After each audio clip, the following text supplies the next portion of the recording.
E agora nós iremos falar sobre a empolgante questão, então, dos bens públicos. Os bens que pertencem à União, nos termos do artigo 20 da Constituição Federal, já analisados em conjunto com os bens que pertencem aos estados e que estão listados lá no artigo 26. A gente vai focar, claro, na questão dos bens da União, que é inclusive aquela que tem mais cobrança em prova. Nessa matéria, pessoal, excepcionalmente eu não vou fazer esquema, o meu esqueminha aqui no tablet, porque é uma matéria que é basicamente leitura da Constituição.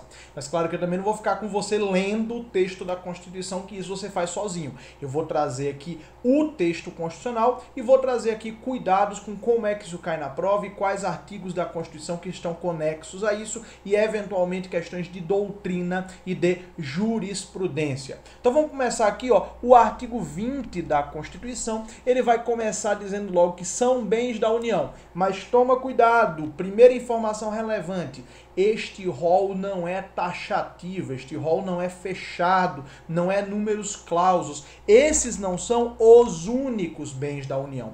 Além desses daqui, pode haver outros, que é o que nos fala o inciso 1º. Ó. O inciso 1º vai dizer que são bens da União os que atualmente lhe pertencem e os que lhe vierem a ser atribuídos, ou seja, além desses aqui listados, tem outros bens dos quais a União já é proprietária e tem outros bens que ela pode vir a receber por doação, por compra e venda, por desapropriação, etc. Então, este rol aqui, não esqueça isso, este rol aqui do artigo 20 não é taxativo, é um rol meramente exemplificativo.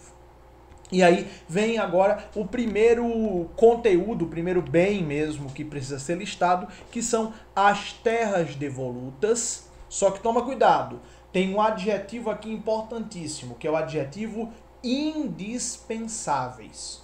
São bens da União as terras devolutas, mas não são todas e quaisquer terras devolutas. São bens da União as terras devolutas indispensáveis à defesa das fronteiras, das fortificações e construções militares, das vias federais de comunicação e à preservação ambiental assim definidas em lei. Vamos ter cuidado aqui, vamos entender essa questão das terras devolutas. Pessoal, terra devoluta é aquela que, como não está registrada em nome de ninguém, ela volta para o domínio público, ela volta para o poder público, ela é devolvida, devoluta é uma forma arcaica de devolvida, ela é devolvida ao domínio público. Vamos entender bem isso. Olha só, antigamente, todas as terras eram da coroa portuguesa. As terras eram dos índios, a coroa portuguesa chegou aqui e disse, agora galera, essa terra aqui é toda minha. E ela saiu atribuindo a propriedade de terras a particulares. Então, assim, na origem, toda e qualquer propriedade particular, ela derivou de uma concessão da coroa portuguesa. E aí, no Brasil, a gente adota o sistema francês de registro da propriedade.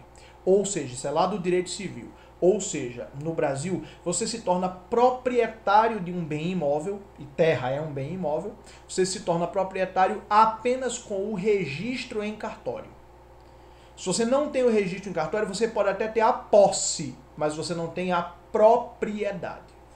Então, você vai lá no cartório e diz, eu quero saber em nome de quem está registrada a terra tal. Vai ter lá. São as terras discriminadas, separadas quem é o dono. Não, o dono aqui é a empresa fulano, Mutretas Malandras S.A. Não, esse daqui a propriedade é a empresa X, aqui é a empresa Y, aqui é a pessoa física fulano. Isso daqui está registrado em nome do Estado, em nome da União, em nome do município. E existem terras que não estão registradas em nome de ninguém. São exatamente as chamadas terras devolutas. Então, existem as terras particulares, existem as terras públicas discriminadas, quer dizer, registradas em nome do Estado, e existem as terras que não estão registradas em nome de ninguém.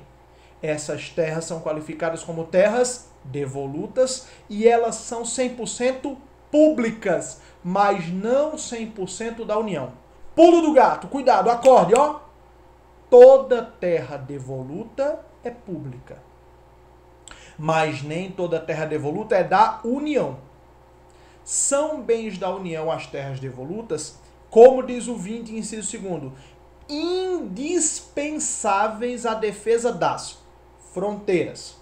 Então, terra devoluta na faixa de fronteira, que é a faixa de 150 quilômetros ao longo da fronteira, essa é da União.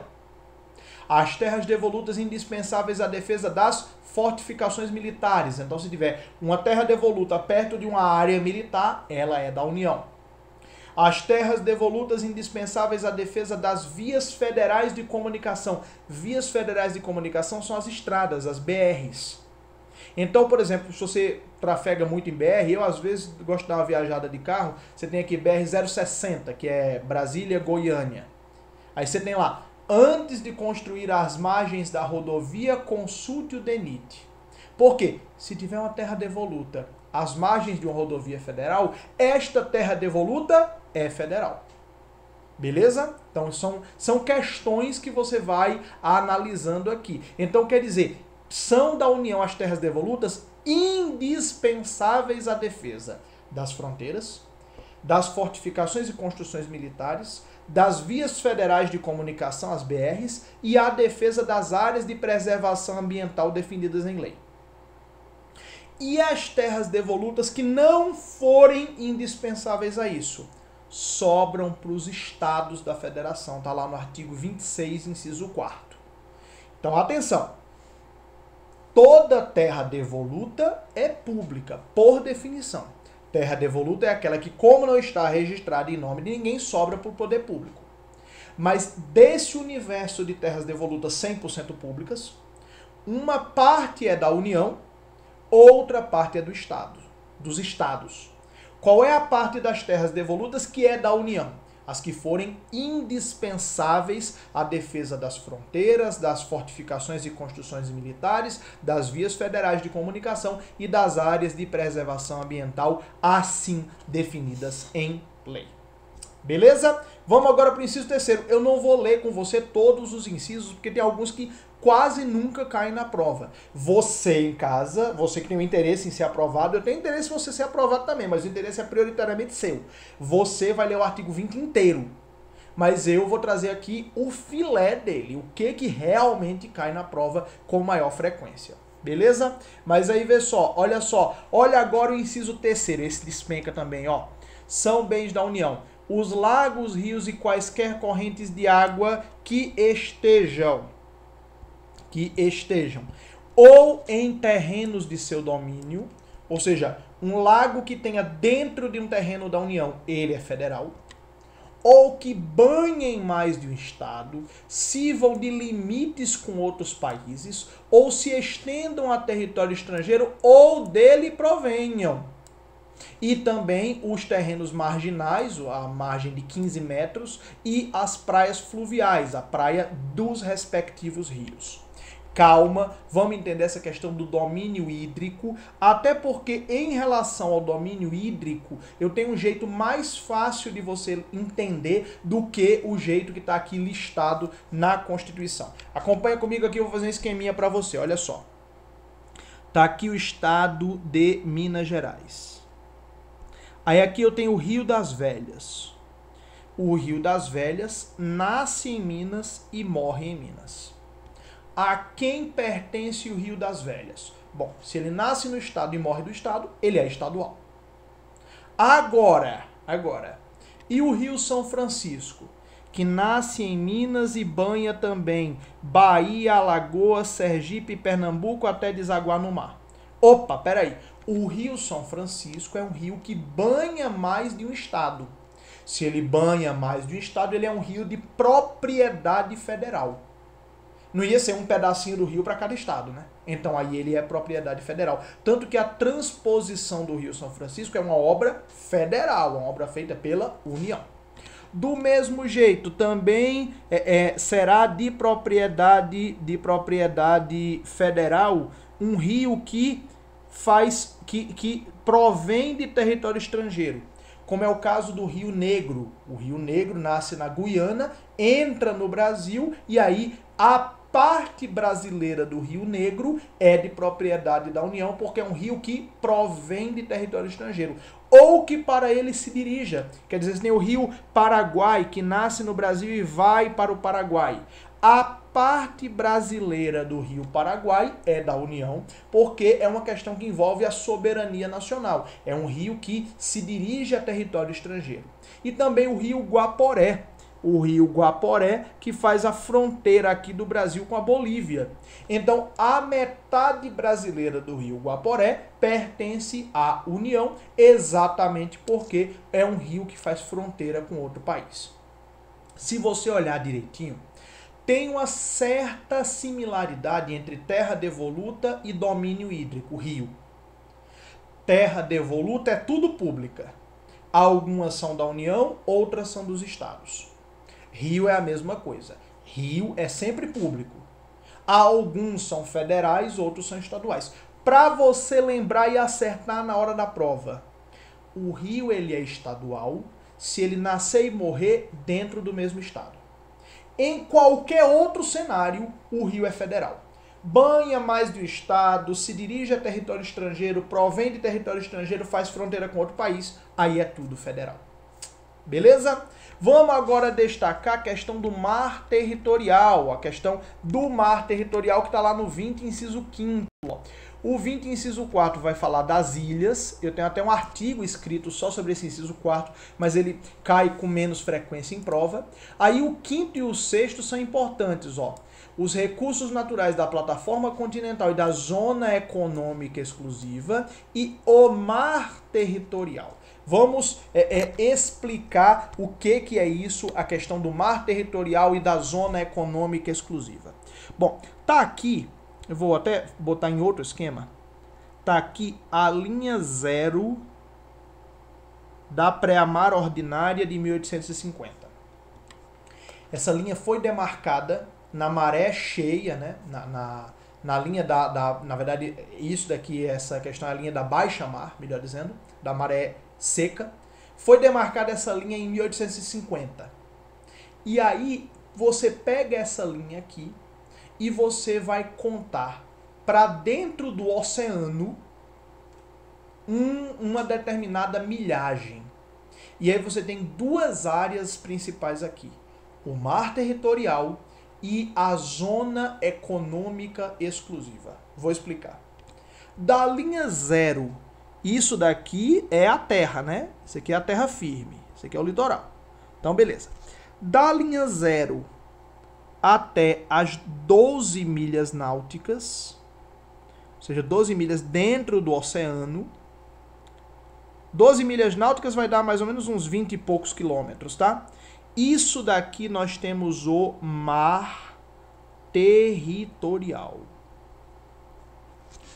Esse mar territorial é propriedade do Brasil, é território brasileiro. Isso está inclusive definido na Convenção de Montego Bay, na Jamaica, sobre os direitos do mar. Então, esse território aqui é território brasileiro. Alguém que nascer numa jangadinha aqui nesse espaço, nasceu em território brasileiro, é brasileiro nato. Além das 12 até as 200 milhas náuticas, das 12 até as 200 milhas náuticas, aí você vai ter uma outra área que é a ZEE, a Zona Econômica Exclusiva. A Zona Econômica Exclusiva, a zona em si, a área em si não é propriedade federal. Mas é propriedade federal, são propriedade federal, os recursos naturais encontrados nela.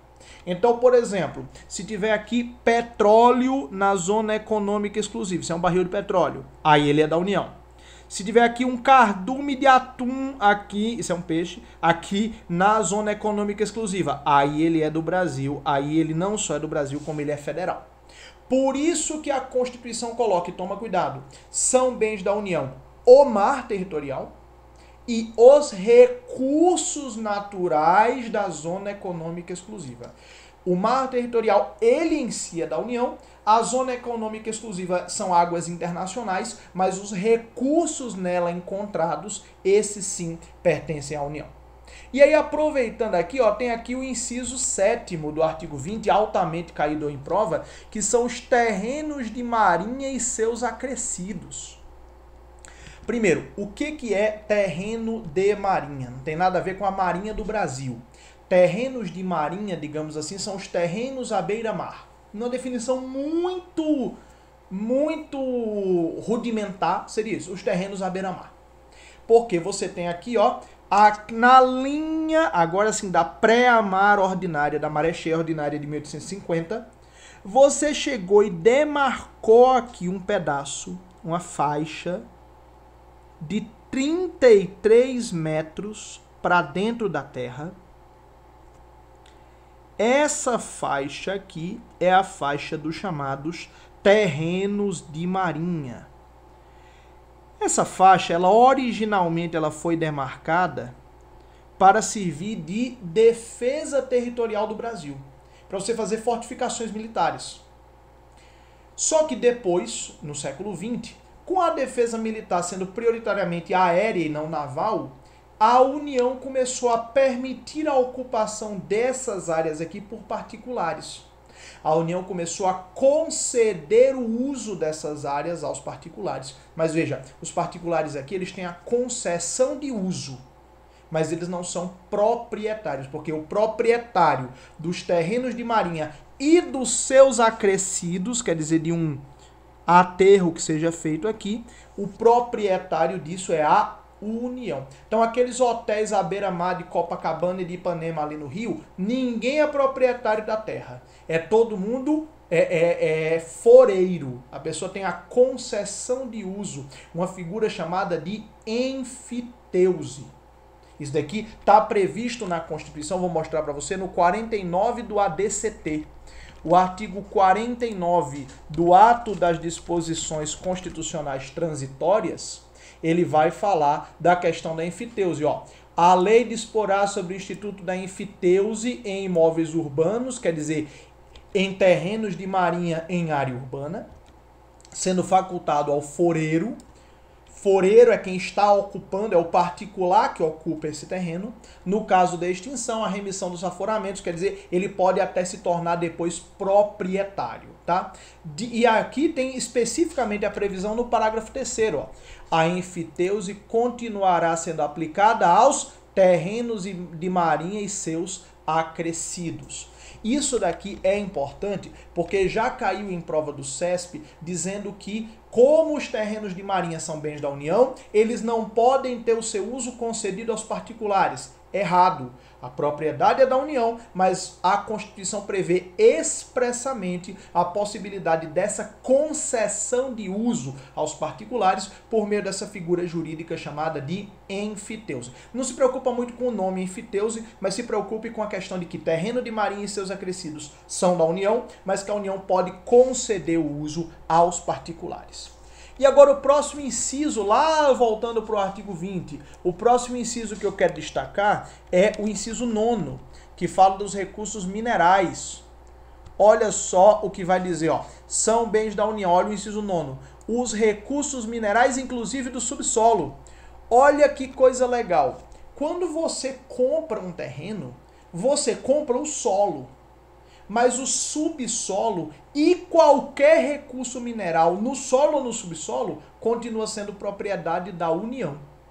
Então você tem uma fazenda, tá lá plantando inhame, deu enxadada e encontrou umas pedrinhas amarelas. Ouro. De quem é o ouro? Da União. Putz, professor, é mesmo? É da União. Não é seu não, da União. É, professor, mas só é da União se ela ficar sabendo, né? Não, mas se você se apropriar disso, você comete um crime. O crime de apropriação indébita de recurso minerário da União, punível com pena de 2 a 5 anos de reclusão. Agora, você tem uma fazenda, ou tem uma casa, tá fazendo a reforma da casa, deu uma enxadada lá, jorrou um óleo preto, petróleo. Petróleo na sua propriedade. De quem é o petróleo? Da União.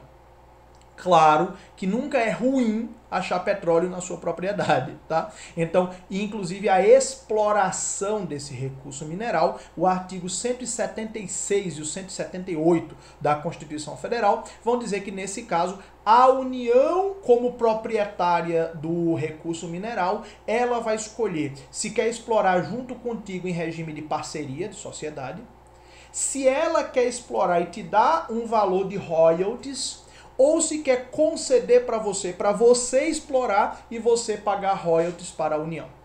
Isso daí já é ordem econômica, já é a questão relacionada à exploração dos recursos minerais lá no artigo 176 da Constituição. Eu estou trazendo mais para concretizar para você entender. Quem é dono dos recursos minerais, inclusive os do subsolo, é a União. O recurso mineral é uma propriedade separada da propriedade do solo. Você é dono do solo, mas o subsolo e os recursos minerais pertencem à União. Não é Estado, não é município, não é Distrito Federal, não é particular. Os estados, DF, municípios e particulares recebem uma participação, recebem royalties, tá? Mas o dono do recurso minerário é a União.